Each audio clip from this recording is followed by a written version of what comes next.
get started.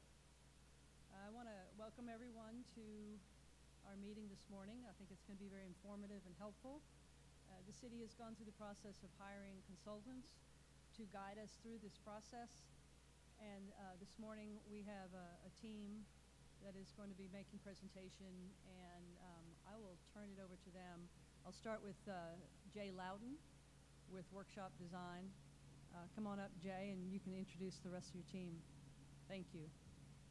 Coffee is on the way, I promise.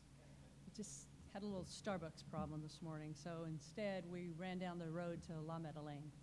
All right, so thank you, Terry, and I'm actually going to kick this over to Allison with our team, who's going to lead off things and do some introductions. We'd also really like to get some introductions from y'all as well, just so we've got a good sense of who's here. So, Allison Chambers.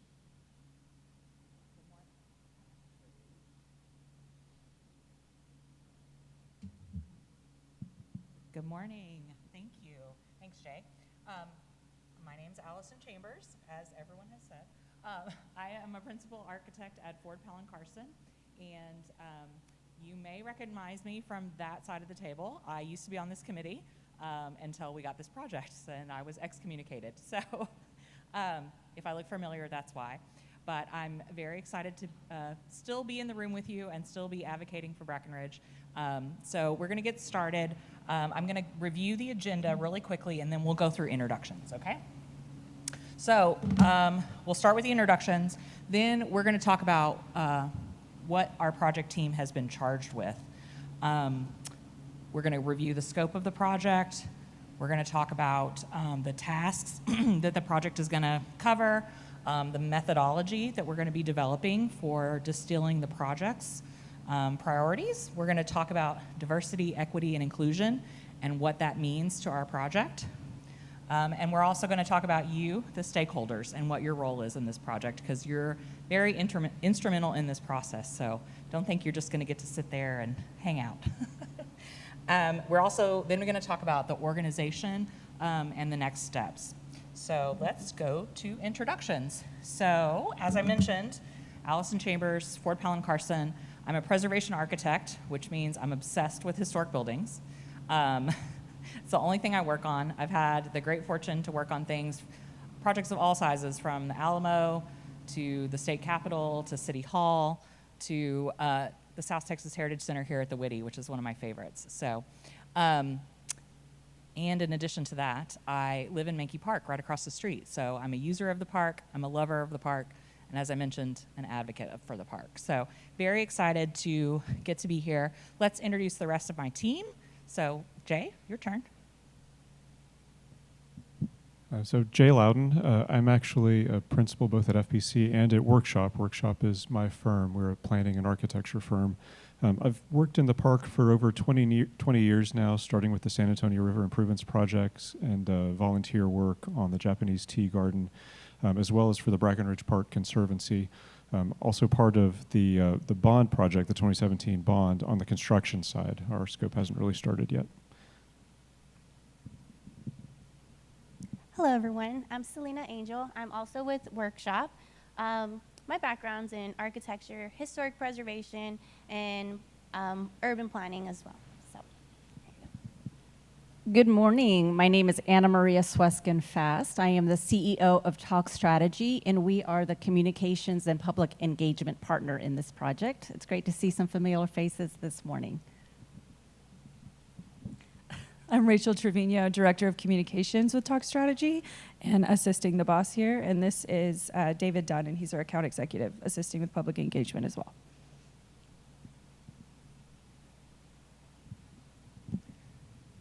And then I have my right hand here as well, Cheyenne. Hello, my name is Cheyenne Osman. I'm a designer with FPC, and I've been a helper on this project, and just really excited to hear more about the park and everyone's perspectives on it. Excellent. Okay, and so now for the most important introductions. I know we've done this the last couple of meetings, so hopefully most of us are getting to know each other a little bit. But for the team that hasn't been here before, we're going to go around and introduce the committee, and so we'll do that. Good morning, everyone. Terry Brechtel, CEO at the Brackenridge Park Conservancy. Good morning, Lori Houston, Assistant City Manager with the City of San Antonio and resident of Menke Park. Corey Edwards with the Office of Historic Preservation.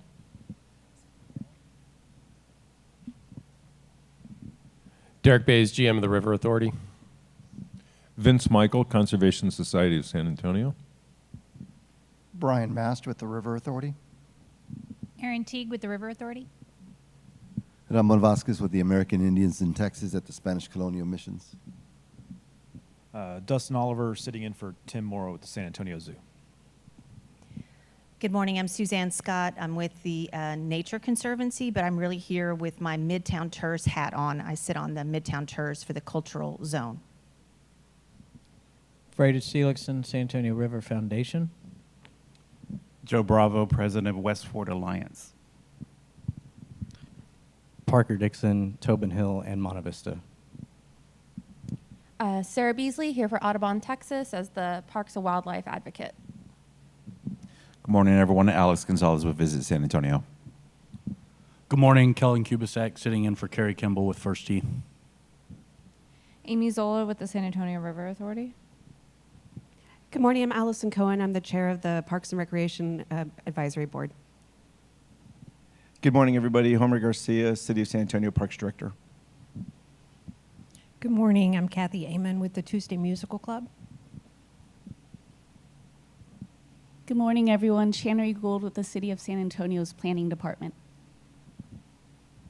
Awesome. We're so excited you're here. So now I'm going to turn it over to Jay. He's going to talk about the project, why we're all here.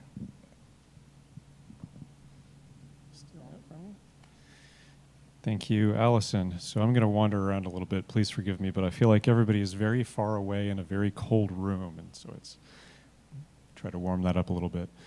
So what we're doing is we're building a system. We have lots of projects that have been proposed for the park, right? That's why we're here. We've had projects proposed through the master plan, projects proposed through the Midtown TERS, as well as through the CLR, and then lots of other projects out there as well. And there is a long history of contention regarding projects in the park. That is, I think, really the reason why we're here. So what our thought is, and I would invite anyone here at any point to raise your hand and say, hey, let's talk about this. At any point in the presentation, please just jump up, because this is really meant to be a very interactive thing, both the whole process as well as today. So the reason why we're here is to work through a system so that there is, as much as can be, an objective mechanism for evaluating projects and for putting together a path forward.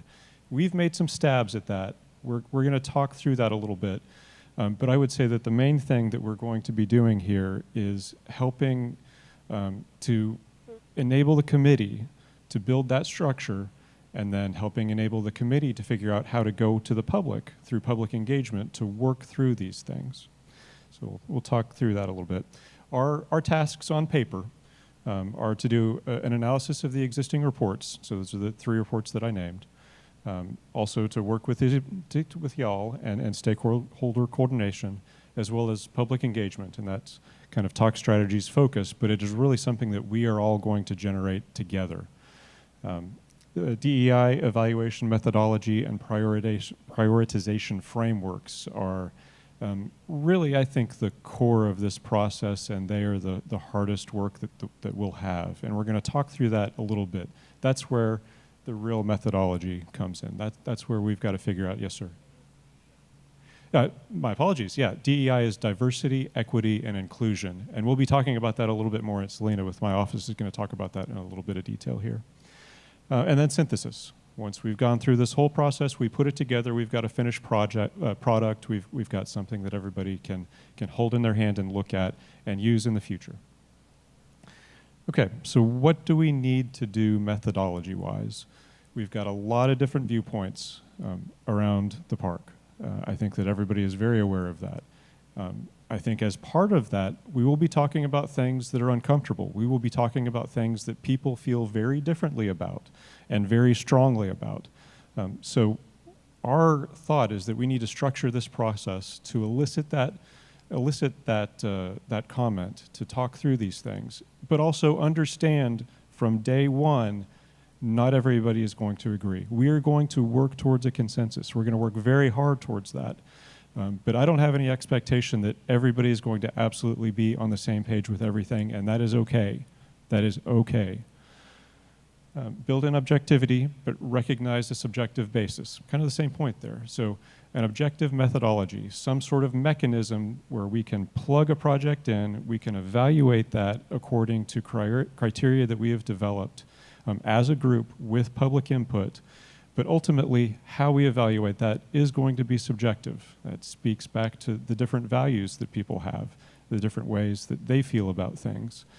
So what we're ultimately doing is constructing all of that from stakeholder and from community input. Lots of people will have lots of things to say, and we need to capture all of that. And create a living system. You know, I don't know where we're going. Today is just day one. Don't know where we're going to end up on day 90. But my expectation is that the park will always be changing. The park always has changed. The people who care about the park will always be changing as generations change. How we care about and evaluate the projects that need to happen or that we want to have happen in the park will change. And so that's why I want to think about this as a living system. We need to build a framework that we can continually reevaluate and continually use as new projects come up. Okay, Selena is going to talk through diversity, equity, inclusion a little bit here, because it's something that is intrinsic to this project, and it's something that every city, San Antonio is no exception, has struggled with. And that is clear in the park as well. So it's going to be something that we build into the process. Thank you. All right, so again, DEI stands for diversity, equity, and inclusion. Diversity refers to gender, age, race, ethnicity, physical abilities, neuro abilities, and cultural backgrounds.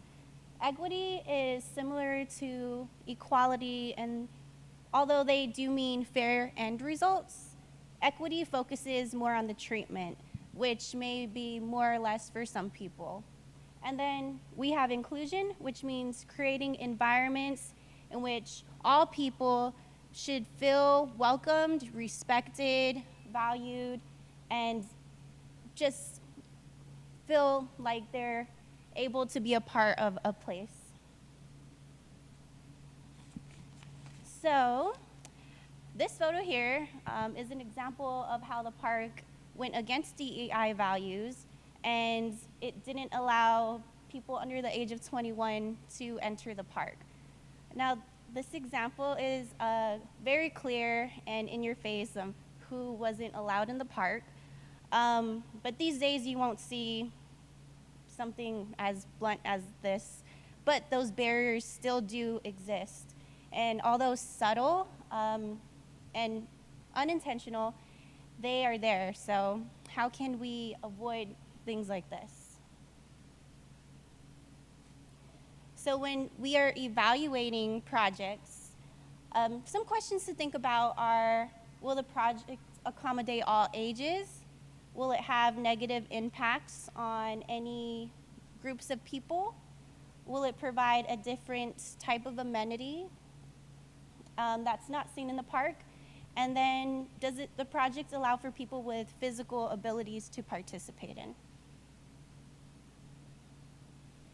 When it comes to equity, I want to think about these questions. Is there associated fee to enter into this part of the project? Will there be private sections? Is it easily accessible and well connected to other areas of the park? And is it only open during typical work hours? And then when it comes to inclusion, something to think about is, does this project improve visitor use? Does it preserve sacred spaces? Does it continue to allow for traditions to be celebrated? And is it inviting, or do people feel welcomed and feel like they're allowed to enter certain sections of the park? So I'll hand this over back to Jay, but the DEI methodology is very new and fresh and something that we're going to be figuring out together.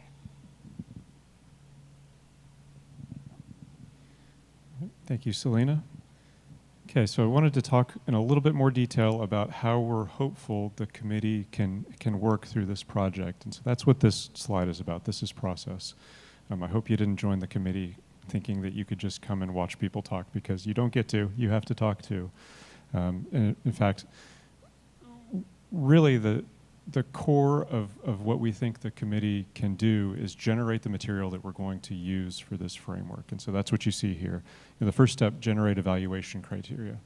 Some of the things that Selena talked about, but there are a lot of different systems, I'll talk about in a second, within the park. What are the criteria for how we evaluate those? We need to generate those. That's going to require public input. It's going to require input from all of you as stakeholders. What do you value about, for example, the natural environment? What do you value about the historic fabric of the park? We need to generate that comprehensive list. So the thought is that probably we do that within subcommittees. Again, all of this is open for conversation, but we think this is a big group, right? It's a little bit too big to have people raising their hands and say, oh, let's talk about this, and working through all of the different things there are in the park. We need to break things down a little bit. So we think subcommittees are the way to do that. So subcommittees would generate evaluation criteria, and then we take that to the public and say, hey, these are the criteria that we came up with that we think make sense. We want to hear what you think about it, and we also want to hear if there are additional criteria that you might have as well.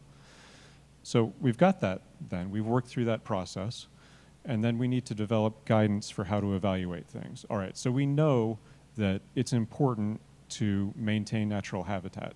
How do we evaluate a particular project with regards to how that works? It's a complicated thing. And this is where some of the subjectivity inevitably comes in. There are certainly technical measures for some things that we will have as criteria, and we've got technical advisory folks who will help us out with that. But we've also got a lot of things that, it's tough to say how that project will affect the system, and we've got to, as a group, make some judgments about how that'll be evaluated.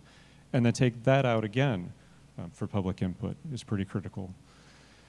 So then our hardest work starts. That's building an evaluation tool, and my expectation is that's where the design team is going to take a big role there and kind of put something together to put forward to you as the committee to review and to try out. So something you might notice to this point in the presentation is I have not talked about a single particular project. And my hope is that we go through a bunch more meetings without talking about any project in particular.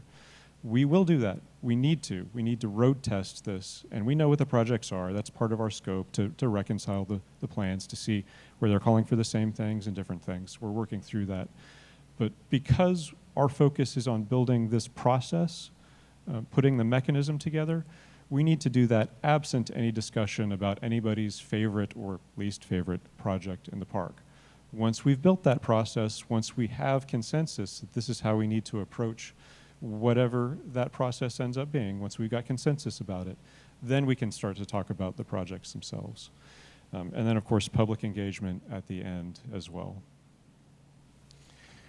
So what we're going to propose, and this is definitely something that's explicitly open for discussion, but we need to break down into subcommittees, right? We've got a lot of different things to talk about in the park, and we've got to figure out some way that it makes sense to break that down a little bit. So the CLR has 8 treatment strategies.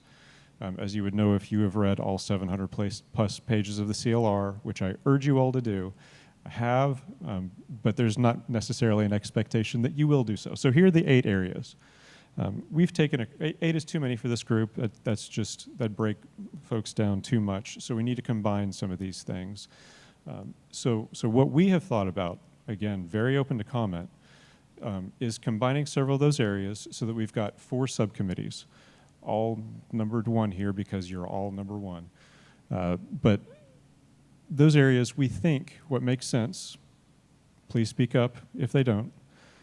So the San Antonio River, the riparian corridor, so those are the areas, the vegetated areas, natural areas next to the river. And then river structures, which is maybe a bit of an odd combination, but we think it might make sense because the way those systems interact and impact one another is pretty critical, as we've seen recently. A second group there, archaeology, collection of historic buildings, structures, and art. Those go together relatively naturally. Certainly archaeology and the 12,000 plus year history of the park is a different thing than a structure built 120 years ago. So we can talk about whether that makes sense, but we think that it probably does in terms of how people have interacted with the park over time. Vegetation, soils, and hydrology. I've also thought, of course, about putting hydrology with that first group there, the river, which might make more sense. So that's something to talk about here. But kind of the natural systems of the park. And then the last group there, entry and arrival areas, circulation through the park, and edges between cultural institutions seem to be a relatively natural combination of things. How we move through the park and how some of the major stakeholders within the park abut one another. Before we go on, and Allison is going to go into a little bit more detail, thoughts or questions? Where does interpretation fit in within these categories? Is it within each of them, or should we have a separate category? And then my second question is, how do we reference, or how do we make sure that we're considering the culture of the park and how it's been used since forever in these discussions? Does that make sense? Yeah, thank you for that. I would like to open it up to y'all to talk to those questions, both of which I think are fantastic, and they're not clearly represented here. What do y'all think about those things when you start to evaluate projects? I can speak. Great.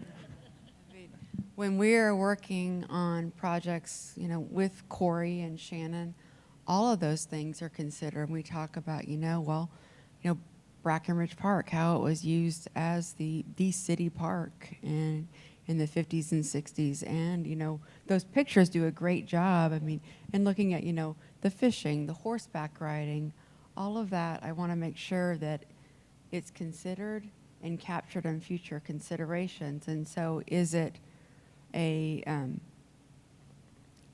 just something that is a guiding principle within these subcommittees that we think about the history and culture of park use?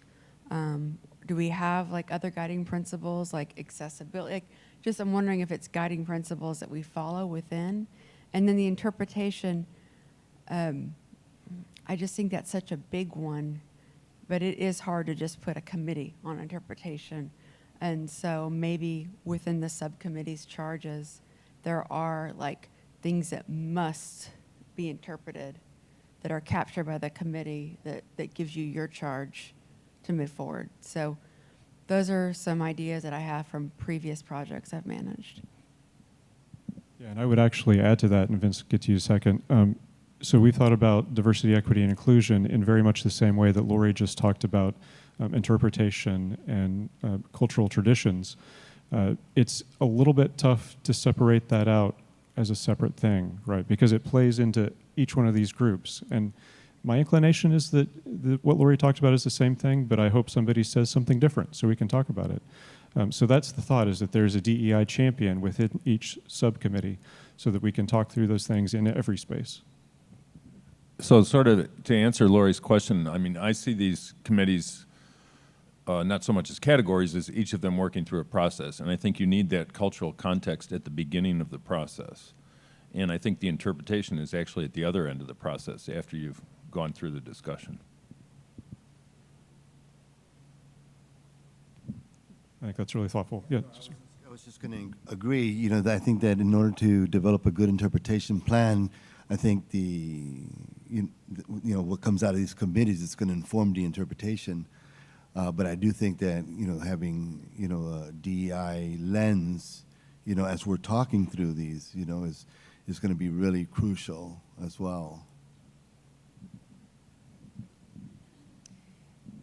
One thing that I guess I wonder is the people use, the recreational use and other use of the park, and where does that fit in as far as the people interacting with the park? So I do think that's another component. I do agree that the interpretation will sort of come out of each of these stories that are being told, but I'm just wondering about that part of it, the recreational use aspect, interaction. Other thoughts? Parker?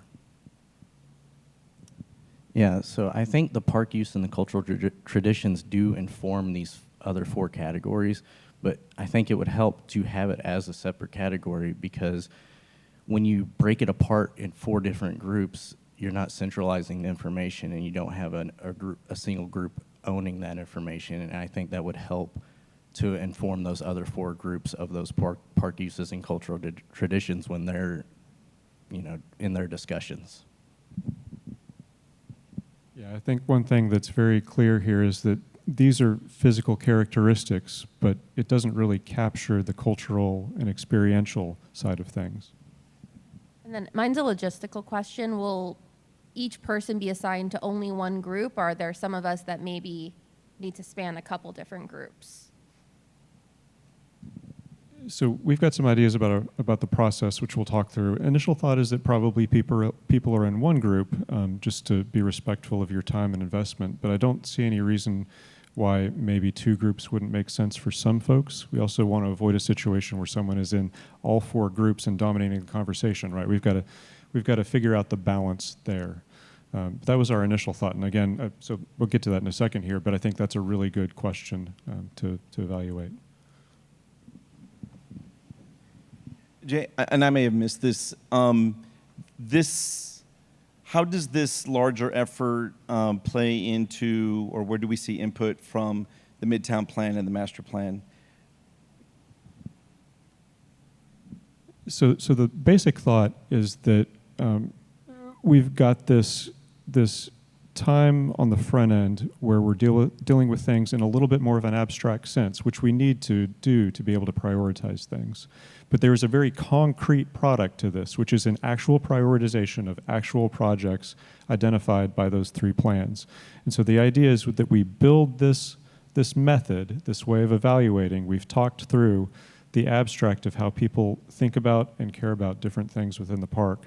And then we use that to build a mechanism.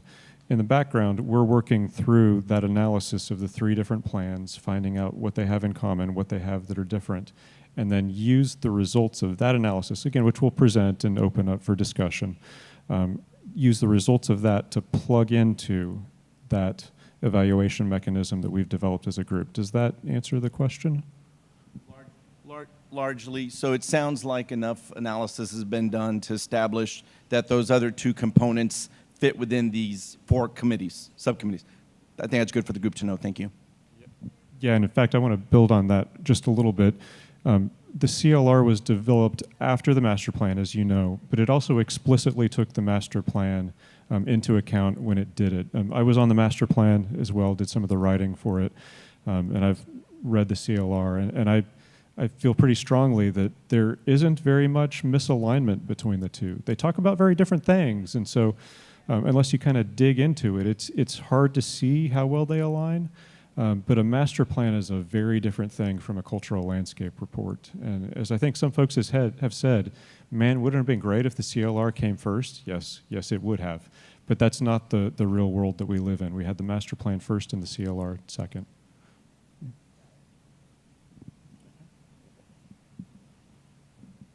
In our first meeting, I thought it was said that by December we would finish this. So you're putting some work up front before we get to the meat of it.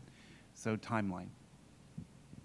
Yeah, we don't have an overall timeline in place. And I can tell you from experience that what tends to drive project schedules is getting meetings of this committee. Of course, we have a regular schedule, but also the subcommittees and public engagement. Scheduling that and getting that together can be a longer term thing than we sometimes like. Yes, the goal is to make a tremendous amount of progress on this. Hopefully work through the criteria as well as the evaluation mechanisms by December. That is absolutely the intention. We want to move fast, and that's going to involve work from all of you. But I think there's also a level of reality to how things come together that we won't know until we get into it a little bit. Yeah, I was just going to say, I think hydrology needs to move up to the river. It's too interrelated with flooding and everything else. And I think you're probably missing whether you call it wildlife or avian or birds or whatever, but probably goes into the vegetation group. Yeah, I agree. We need to name that explicitly. And I think I agree with you about hydrology. It just makes more sense there. Yes. Well, and I think I agree, and I think also just putting the vegetation, soils, and hydrology with that first group there with the river, because it all informs each other. I mean, including the water quality from the birds, things like that. So your thought would be basically to combine the first and third group. Any concerns about just too much territory to cover for that one group, or is that something that... I would leave more the River Authority group to respond to that, but I feel like it all informs each other. So ultimately we'll have to both be on both to kind of cover it all. Any other thoughts about that in particular? I would counter that it may make sense to have it separate because it is such a large system in order to do justice to the individual systems so that specific issues that really drill down into those systems can be addressed rather than it getting lost in the fray. Are you talking about hydrology? Okay, so when you said it needs to be separate, what were you referencing? It is as a general reference to each individual system. The question being, it was a very vague term, apologies. But if we use that as a placeholder for each of the individual things that we're concerned about, whether that be the landscape, the river itself, the wildlife components, I think having them separate allows for a deeper dive. There's obviously connections, but you want to do justice by each of those systems. So I'm going to propose that, oh, sorry, thank you. I think one thing that might help is understanding a little bit more about what the outputs of each of the subcommittees would be. I think that would show us where some of those overlying connections could be, because I do think hydrology should still be with the river, but maybe river structures needs to be more with landscape or something like that. So I think maybe once we kind of outline the outputs, you may see kind of where more definitive lines are. Yeah, I think that makes sense. Great. Second mic. I'm going to actually propose, because we've got a little bit more explanation about what the systems entail coming up. So I think to your point, that might help clarify things a little bit. And we've got some sign-up sheets. We'll talk about that in a second. But I would say that that's very flexible. We can either rewrite some sheets if we decide as a group that we need to combine groups, or really the way we've talked about things, I think, is clear enough that we can sign up with this and then adjust later. Yes, sir. I have a question, because I think based on this conversation, the same thing would apply to the collection of historic buildings and archaeology, because there's so much archaeology in and around the park, and and my question would be, would we have city support from the archaeologists to be able to brief us as a committee on those reports, those sites, all the BXs around us and stuff like that as well? Yeah, of course, as members of the technical committee, that's our job. So city staff is available to serve any of the committees where there's questions about some of those technical aspects. Okay, I'm going to hand it off to Allison now, and we'll talk about these systems more. And also, don't forget we've got coffee, because I might grab some. Yeah, if we need a coffee break, let me know. Raise your hand, or just run for the back. So this conversation has been really great. So it's actually some of the same things that have been mentioned were what I was grappling with when I was working on what I was going to present to you next. So kind of our main goal has been to kind of introduce the project to you guys, talk about what the goal is, and to hopefully head towards developing these subcommittees. Some of the things you mentioned, I was really thinking hydrology needed to move up as well, so that makes total sense. I like the idea about combining vegetation, soils with the first subcommittee as well, because it just makes sense. When I was trying to come up with examples to talk about, they all could fit in multiple categories, all the examples I was coming up with. So we'll go through that, but know that everything is kind of flexible. We may need to condense, consolidate, but the main goal of what I'm going to present is to kind of introduce these subcommittees, give ideas. We all come to the table with our own specialties, values, strong feelings about different parts of the park. And so the goal is to capture those and harness it in these subcommittees. So obviously, Sarah, you're going to be on committee number 1, right? So there's certain things, hopefully all of you are already seeing where you might gravitate towards, but if not, hopefully this little brief background on each group will help solidify that. We're going to do an activity at the end where we're going to ask you to give us your top priority committee that you're really interested in, and because there's so many of us, your second priority, because we might have to do some shuffling. So we're going to ask that everybody be flexible, because we need to have equal representation on every subcommittee. So, but we will take in your specialties and your backgrounds into all of that when trying to make sure everybody's equal. Also, we mentioned earlier that we would like each subcommittee to have a DEI champion, because DEI is very new to this country, unfortunately, but it is very important, and it's all of our responsibility to take this as a priority when distilling these projects, right? But we do think it's important for each committee to have a champion, somebody that is just a friendly reminder when you're discussing things in the committee to take those ideas into consideration, and so that it doesn't get lost in the shuffle. Yep. So if we go with the idea of a champion, how is that subgroup going to be trained in that so that they can feel confident raising their hand? And is the Office of Inclusion and Diversity from the city involved in this as part of training? Very good question. So yes, we have discussed actually having a training for all of us so that we can become more comfortable and aware of these issues that we need to be reminding ourselves of. Another second mic. So, and I'm sure that the Office of Diversity, Equity, Inclusion would be, and accessibility, yes, would be more than happy to come and talk to us about it. They are living it every day and probably have really great things to inform us about. So, good question.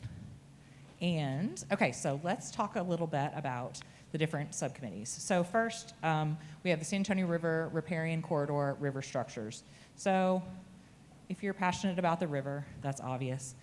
River structures was a little bit hard for me because I'm like, well, the pump house, water crossings, different things like that could be, but where does bridges fall? Does bridges fall in river structures? Does that fall in the historic buildings or structures category? So it's a little muddy, as you can see.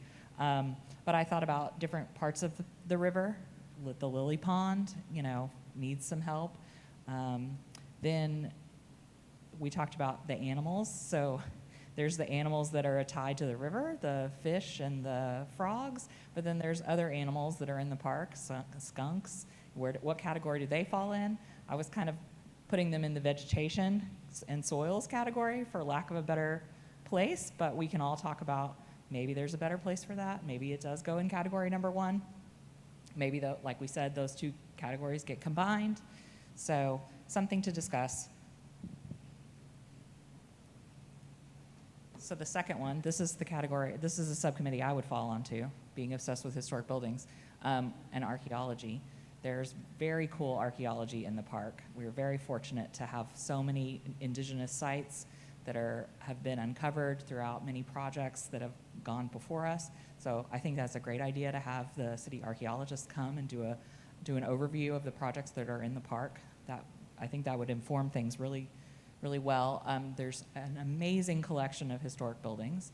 So anywhere from the Japanese tea gardens to the Kaler Pavilion, there's just a lot of, those are kind of the immediate things that you think about in the park when you think about special places that are special to everyone. So a lot of people kind of tie those spaces to their cultural memory. So it's going to be important to incorporate that. There's other places like Miraflores, right? It's a little untouched space, ripe for archaeology. Then art in the park. We've got some art in the park, but I think a lot of people have very strong opinions about art and how that needs to be handled and selected. And there's been a vigorous conversation on the Mankey Park Facebook page about art in Mankey Park this week. And so, you know, we can all relate to, people have very strong feelings when it comes to art. So we're going to talk about that in this subcommittee. Again, vegetation, soils, hydrology. This was the harder one. This is like the flora, the fauna, the soil quality, the trees. This is where I place the small animal, the other animals that are in the park, the skunks, the feral cat community, birds. But I think, again, could be combined with the first category. And then the last subcommittee is the entry and arrival areas, circulation through the park, and the edges between the cultural institutions. So we have got lots of representation from the various institutions that are either within or on the edge of the park. So you might fall into this category, but no pressure. You can choose a different subcommittee if you want. But there's lots of conversations about hike and bike trails, pedestrian access, entry points into the park, vehicular transportation throughout the park. These are all the issues that we will talk about in this subcommittee. So I think that's kind of the end. Anything else we need to cover that I missed? Floodplain would fit within the San Antonio River group. I feel like we've got a couple of things that we really ought to figure out before we go on to sign up. Plus, we've got time, so let's use it to talk and build some consensus. So there are several different areas where I feel like we've made a little progress in talking through things, but I don't feel definite about yet. So just kind of taking them in order. First one was, there was a discussion about combining the first and the third groups. Actually, let's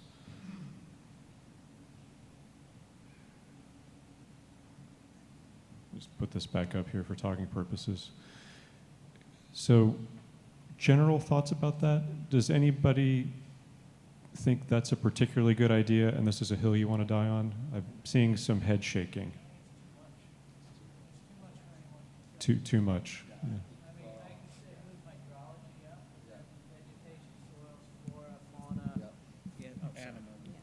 Sorry.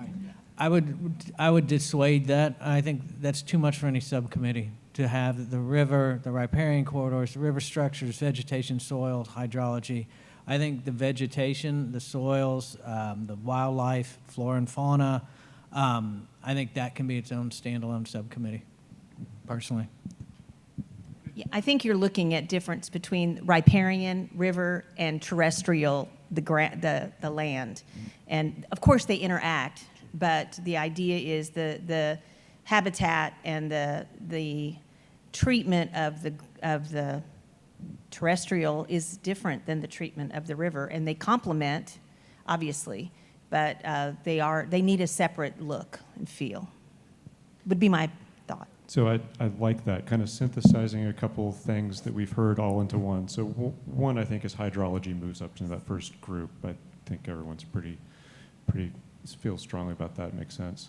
But I like Suzanne's reframing, and I think we need to do this for all four of these groups, or however many we actually end up with, so that it's not a collection of 85 words. So one is really the river. And the third group there, Suzanne, you called it the terrestrial, but the land, yeah. But really the river and not river, yeah. So the first group also encompasses the fauna, the animals within the river. And the third group encompasses also the wildlife within the non-river areas.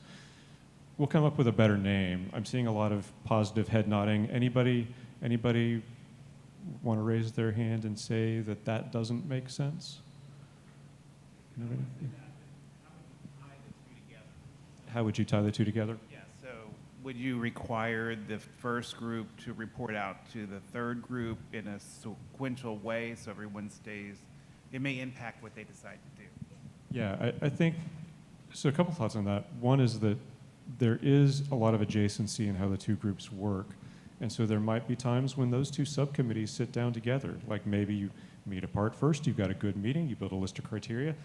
Next meeting, you meet together and you reconcile things because there's going to be a lot of really positive cross-pollination between those two groups. Do you think that makes sense?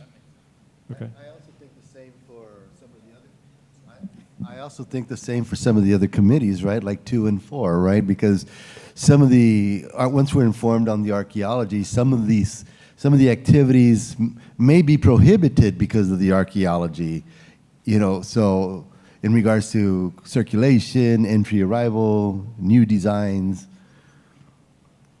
So I think we just got to keep that in mind as well. I wonder if what we're building towards is a scenario where we split up to do some initial work in subcommittees, but then really we kind of come back together and work through this as a little bit more of a group, or much more of a group. Maybe there's kind of an interim step for 1 and 3 because of how closely they tie. But I like that because that lets us split up to do a lot of the production work of all of the things, but then we get to reunite as a committee and talk through them a little bit, and then maybe split up again after that to reconcile what you've talked about as a subcommittee with what the whole committee has said. So we'll work through that process, but I really like that. Okay, that was my first big question. Can I also ask? Yes. Is it possible to also get any overarching jurisdictional issues or entities that we have to engage with or consider as we're moving through these committees, this work or these ideas? Yes. Speaking as a designer, that is really hard. So we've got the technical advisory group, which can speak to those issues. That's really clear with the river. Sarah knows those backwards and forwards. And we've got representatives who speak very well to that second point there. It's some of the things that Lori talked about that we're going to get to in a second, that what are those overarching things? But so back to my point, speaking as a designer, it is hard to know, and we've actually heard this from the public, it is hard to know exactly what a particular project involves before you really know what all of the project consists of. So my sense is that probably there is going to be a lot of hard work done by the technical advisory folks and others to help bring forward some of those issues as the committees work through their work, but we just got to recognize that it may not be seamless. Okay. Thoughts before I go on to the next?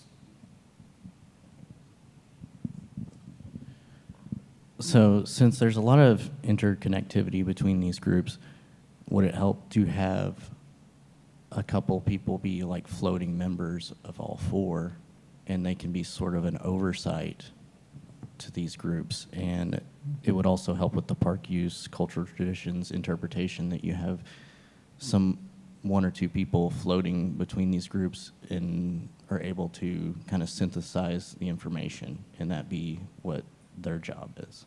Yeah, I think to a certain point, to a certain extent, that's going to be, yeah, exactly. That's going to be us. That'll be Allison and me and Selena and Cheyenne and others.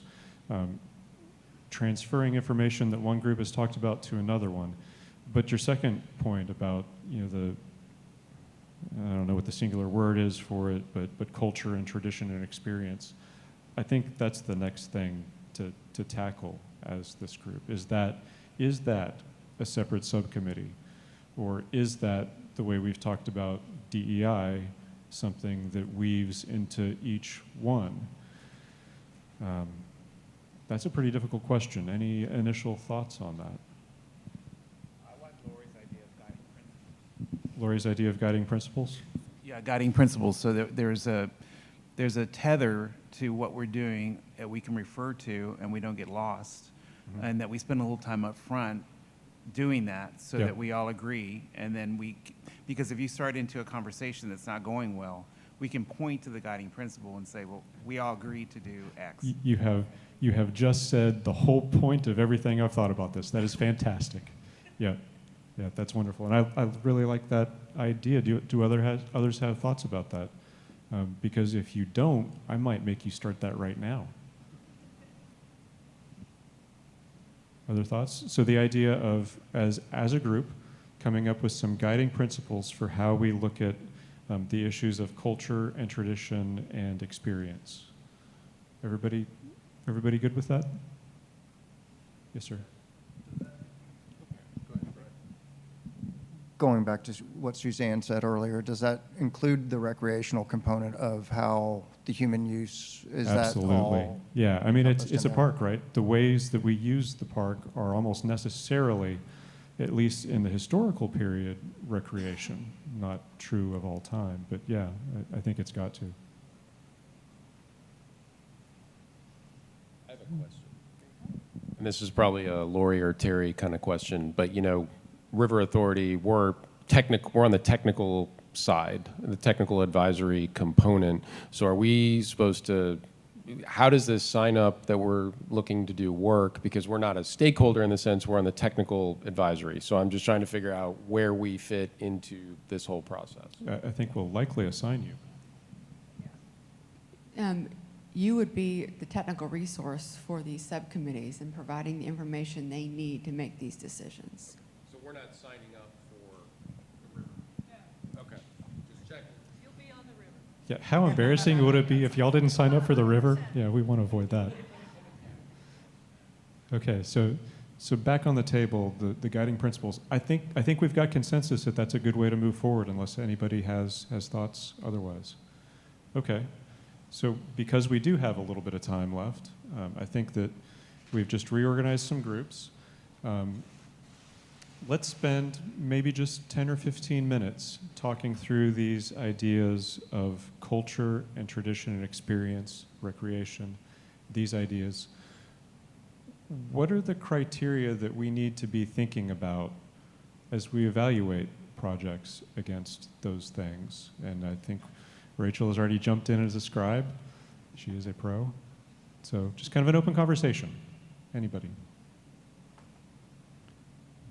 What do you care about the park in terms of how you use it?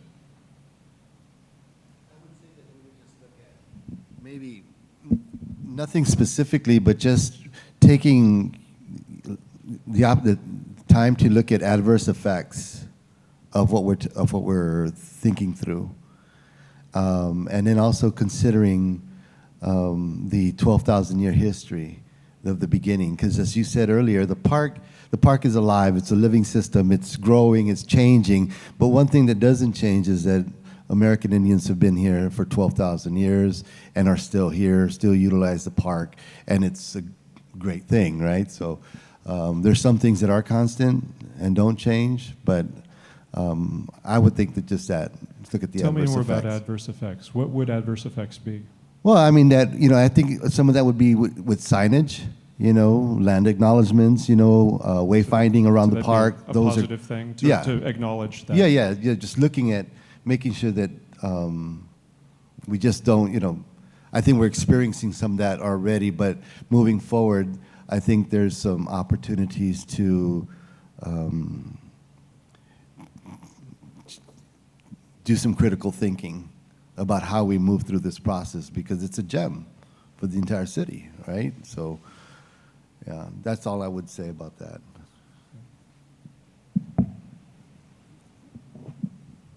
Well, and I think in addition to diversity, equity, and inclusion as kind of these overarching guidelines, adding belonging or how people feel we're in the park, it's part of inclusion, but really I think that also lends to the adverse effects, like if there's a negative connotation of something that's there, it's do I feel like I belong in the park?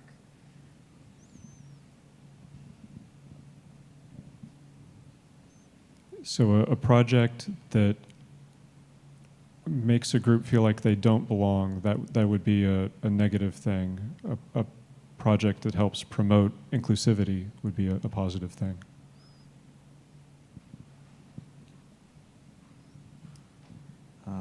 I think we should really look at what has the park lost.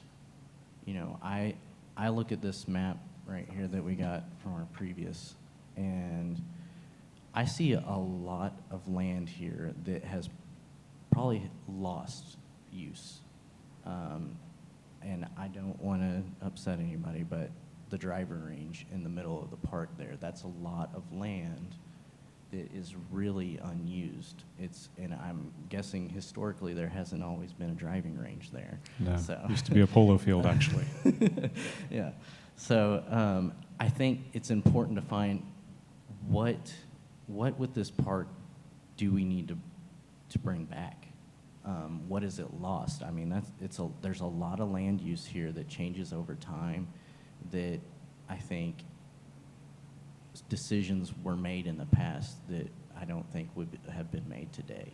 Would it be fair to characterize that as a project which enables free access to an area of the park would be a positive thing, whereas a project that, you know, kind of like the driving range does, to carry your example, it restricts access to certain people at certain times, and I think for a fee, although I'm not familiar with their structure, would be a bad thing? Is that fair to characterize?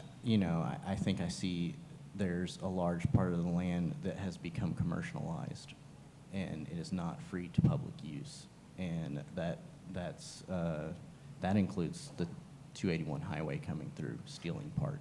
There's a large history of park use getting stolen from Brackenridge, and whatever we can do to return as much of that land to the public as we can is a great thing. Other thoughts, talking about cultural considerations, history, experience? Sorry. I think it would be good for each committee to really be looking at what are the things that need preserved or maintained, and what are the things that need to be informed. So what are things we can't bring back, but are really a part of how we got to where we're at? So maybe that goes into the interpretive panels. So really understanding that there's not just one way to have that culture and history, but to make sure there's a way for what really needs to be preserved. We need to design everything else around preserving this, but this one part, we can't get it back, but we really need to tell the story, and how do we incorporate that? So how would you phrase that in terms of evaluating a project? So a project, regardless of technique, which enhances that understanding, would be a positive? Is that fair? I'm sorry, can you phrase that? So I'm trying to, and this is what I've done and will keep doing, is trying to translate these thoughts into something that can be discrete, and like there's a scale that we can assign to it, or there's a pro or a con. I think that needs a little more thought. I think the committees need those guidelines of what makes it something to preserve it. And I don't think that's a one person or probably a one conversation decision, but how do we determine, and that may be where some of the other subject matter experts come in, what qualifies something to be a preserved activity versus something that just needs to be captured and informed and interpreted. I'm not the person to give that feedback. So kind of preserved versus remembered. Yeah, thank you. That's a difficult distinction. That's very thoughtful. One of the things that I would just like to consider is this idea of people and nature together at one place. And, there could be opportunities to restore nature where maybe nature wasn't before, but could be now, because that's what the users or the community would like to see, is more of a reclaiming of a natural area, if that's possible. So this idea of people and nature together and seeing if those ecosystems, both people and nature, can be intertwined a little bit more in the park. And maybe if a guiding principle, I mean, I was sort of, although DEI is always about people, I mean, which of course I understand that, but it's also diversity of ecosystems and habitat and an inclusion of trying to bring more habitat to an urban environment. I mean, this is all things that are very important to a growing sustainability of our city that's grown around this park. And I just think that that needs to be something that's interwoven, is bringing back nature where we can and habitat where we can. And I know that sometimes that's a pro and con. I mean, you know, you bring back nature to neighborhoods that maybe they don't want it, but I mean, I do think it's something that has been successful on Mission Reach, and the River Authority's work there has done a good balance. But I would just like to see if that could be interwoven as one of those guiding principles. So I actually hear two things there. One is a restoration or a preservation of nature, and another one is a project which not just does that, but also enables ways for people to interact with it, maybe in ways that are new to the park, maybe in ways that are old to the park. I was just, in response to I was thinking of an example and looking at that picture. Y'all not going to let me drive across the low water crossing anymore, are you, in my car? You know, that was something that happened in the past and is probably not going to happen given these other guiding principles in the future. Yeah, to return to the point, there's some things that we can do again, but there are other things that we need to remember. Hey, I think DEI lends itself to guiding principles, but I think this conversation is maybe a charter we need to write instead of guiding. Sorry, could you say that? A charter that we need to write that just holds up, that we want to make sure that we nod to culture, tradition, all those things, and use those in the subcommittee as a charter versus individual things that we'll be here all day talking about what does culture mean and all those things. But if we write a charter that keeps us, you know, with our North Star that overlays what we're doing, and then have guiding principles around DEI, I think that lends itself to more structure. And so, that makes sense. Through that lens, that's right. So the other thought, I know in Germany, to your point about use, they let people through the grounds of a golf course or a putting area in the evenings when the golf course is closed. So I would suggest we look at some innovative ways to reuse it, but still maybe keep the current programs. Do you want to say anything to that, Terry, in particular? No, I was just thinking about some projects. Terry was just thinking about. I mean, I agree with you. I mean, we think about the golf course. It's a beautiful golf course, and it's has a singular use, which is for golfers, right? But what if there was an opportunity to be able to bring people into the golf course and create space that connects it to the river? So it's a great idea. Yeah, I mean, even in the States, there are trails through golf courses. There is use of golf course after hours and even sometimes during hours.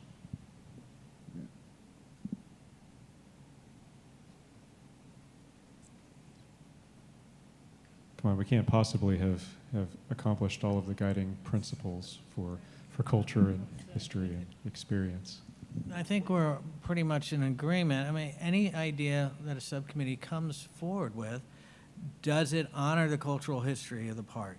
Does it promote recreational use of the park? Does it take into the history? And everything goes through that lens, right? And nature, and you know, that's that charter, and that's our guiding principles. And so any idea that Subcommittee 4 has, is it furthering the ball? Is it improving upon what that is?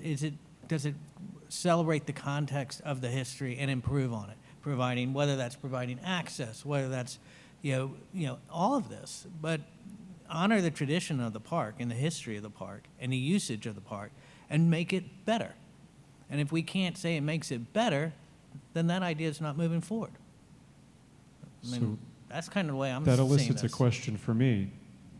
What is the history of the park?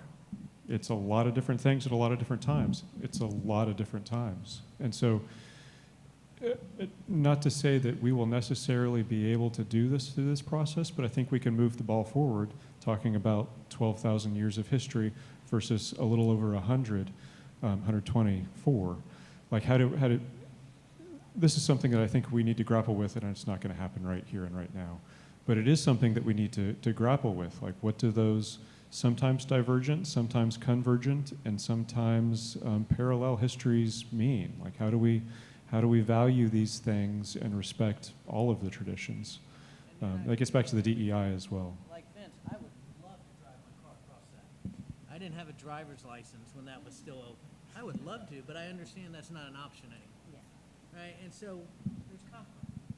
Anyway, so there's compromise, and that's our job, right? I mean, I was saying I would love to drive my car across that bridge. I know I'm not going to be able to. So we're all here for a reason, and we understand compromise is a part of this discussion. And it is complicated. I agree with you. But if people are willing to work together, we can create a system that improves this gem of a spot for 12,000 years that we have in this community. Yeah, I think that's well said.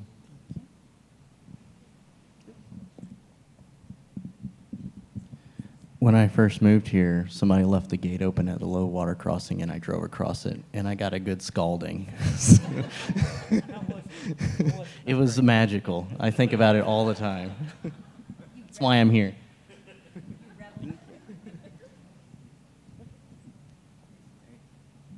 Kind of building off of what Frady said, one of the guiding principles I would put forward that there needs to be some consideration of balance, particularly when there's conflict between some of the goals of the different subcommittees or other guiding principles.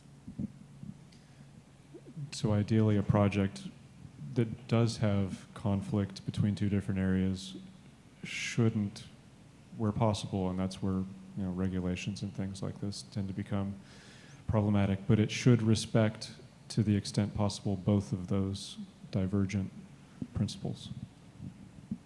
Hey, Jay, just one comment. I know a lot of discussion about the low water crossing, and I think it would be good to put that kind of hard line from an operational perspective, and I think it's been a little bit, but I know that Park Police would open up those gates primarily during spring break to alleviate, and if that is a big no-no, I mean, outside of that, that's been the only time that it's been open in recent memory, and I don't even think they did that this year.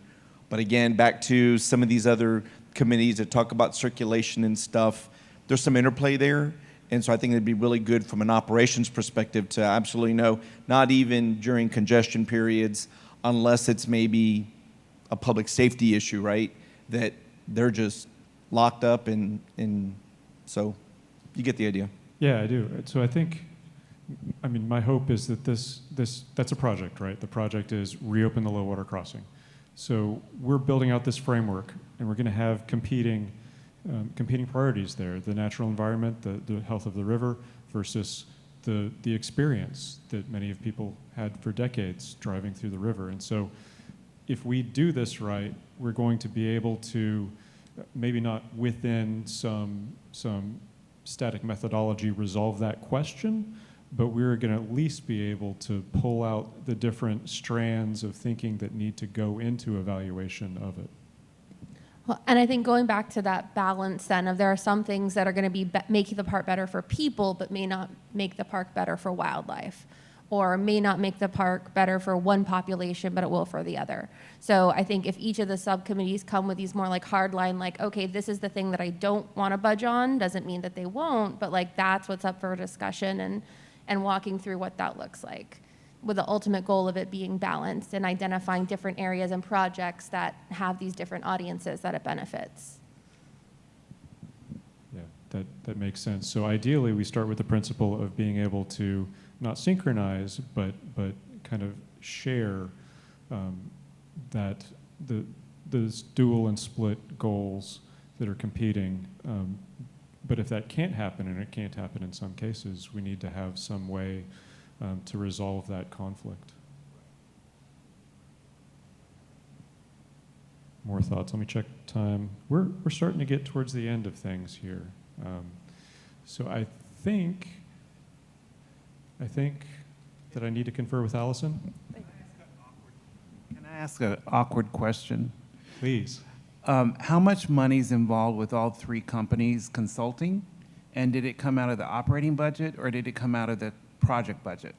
I believe the answer is $150,000, and I believe it is actually out of the TERS. It's from the Midtown TERS. Okay, thank you.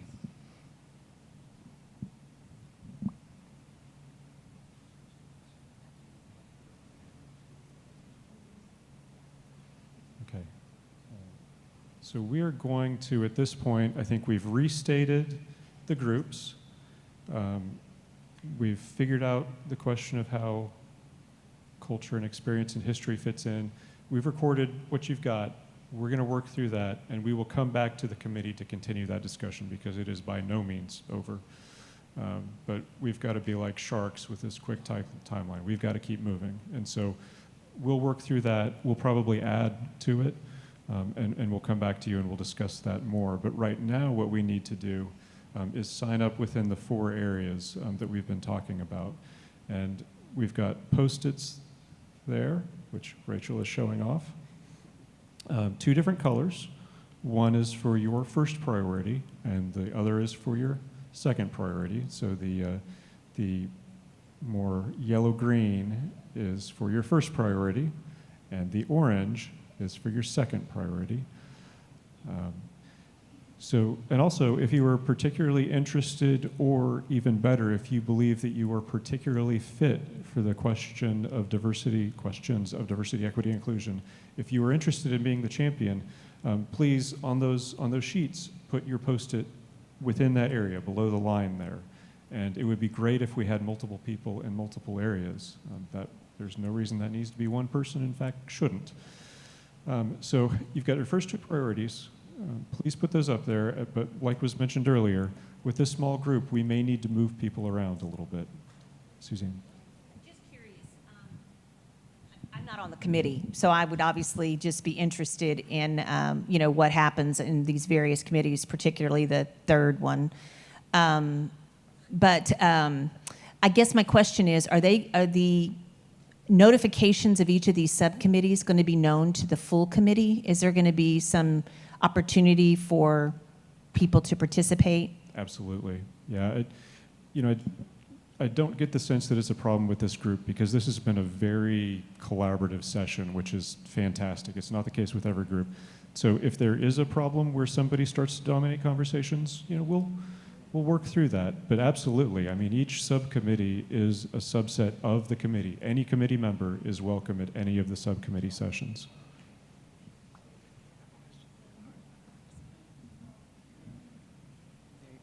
So just because I have river in my title, does that mean I have to be on number 1? You're a person. What is your experience and what are your interests as a person? Okay. The River Authority can handle the river stuff. All right. And then, so is there more than one wildlife person, or should I expect to be on more than one committee? Well, I hope you're on a couple, given the conversation. Yeah. Just making certainly sure. Sarah can speak to the question of wildlife too, perhaps not as directly as you might want to. Yeah, and I work with the River Authority all the time, but just making sure that my first and second choice may actually be my first and first choice. All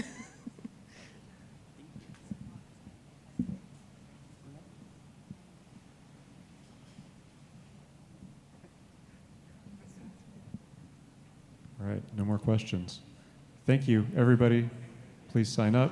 Please have some coffee. Thank you very much for coming.